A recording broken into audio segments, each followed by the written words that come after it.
Exactly does the clutch do? How does it get all the power from the engine to the chain? So the clutch couples and decouples the crankshaft from the transmission, or in other words, it connects or disconnects the power from the engine to the front sprocket. So time for the big reveal. This is what a motorcycle clutch looks like. I know it's terribly exciting.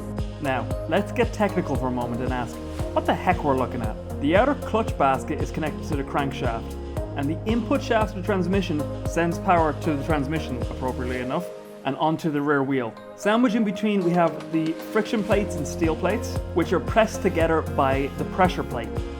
So if you've seen a clutch before, in shop class or from your buddy's Honda Civic after he ruined his clutch, it probably didn't look like this. The clutch you're probably used to is more like this. So why are motorcycle clutches different? Motorcycles use near universally what are known as multi-plate clutches. Why? Well, we're about to get proper nerdy, so grab your pocket protector and follow me.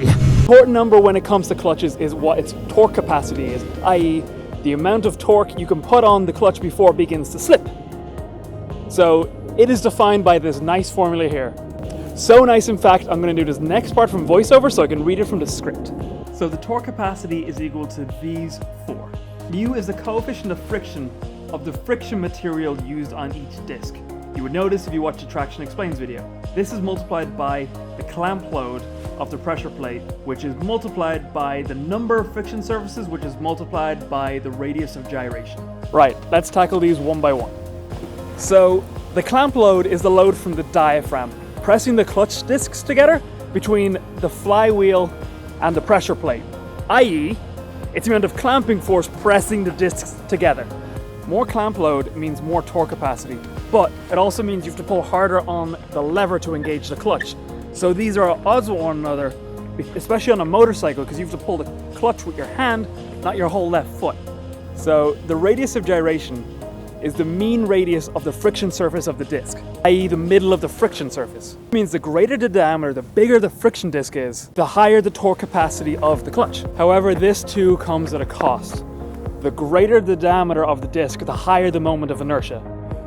Back to the voiceover guy. The moment of inertia is equal to mass by the radius squared. So the mass has a linear effect. The more disc weight, the higher the moment of inertia. But the radius has a squared effect, so even a slightly larger disc has a significantly higher effect on the moment of inertia. A lower moment of inertia allows the clutch to change speeds faster, so shifting is quicker, less jerky, and acceleration is faster. Okay, so that was dense. Let's work through those one at a time. Mu is the coefficient of friction. So we want our friction disc to be as sticky as possible while being durable enough to last the life of the clutch. P is the clamp load. We want that to be as light as possible so this lever is easy to pull while being strong enough to give us the torque capacity we need out of our clutch. R is the radius of gyration, i.e. how big the friction discs are in this case. What you want is that to be as small as possible because that will allow you to shift more quickly while still being big enough to give us the torque capacity we need. So that leaves N. N is the number of friction surfaces. A single disc has 2. 2 discs have 4. 3 discs have 6. So yeah, double the discs means twice the theoretical torque capacity of a clutch. So now we see why motorcycles use multi-plate clutches. They're smaller, so they fit in a motorcycle. They have a lower moment of inertia, so it allows them to accelerate more quickly or shift more quickly, and they have a lower clamp load, so you can engage the clutch with your fingers, not your entire left foot. Normal everyday cars can get away with a single clutch disc because they don't rev as fast, so the moment of inertia isn't as important. You can also put a lot more force through a foot pedal, so you can overcome greater clamp loads, which means you can get away with less N. You can get away with a single friction disc and still have the necessary torque capacity to deal with the power of a normal car. So your motorcycle clutch probably doesn't resemble a car clutch at all. It's made up of multiple plates in what's called a clutch pack.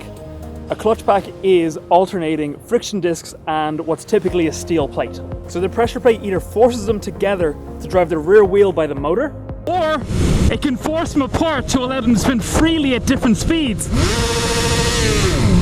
So very quickly we're going to touch on wet versus dry clutches. This is a very broad topic, it could really be its own video, so I'm going to be very brief in this one. A dry clutch is exactly what it sounds like. There's no fluid or anything near it.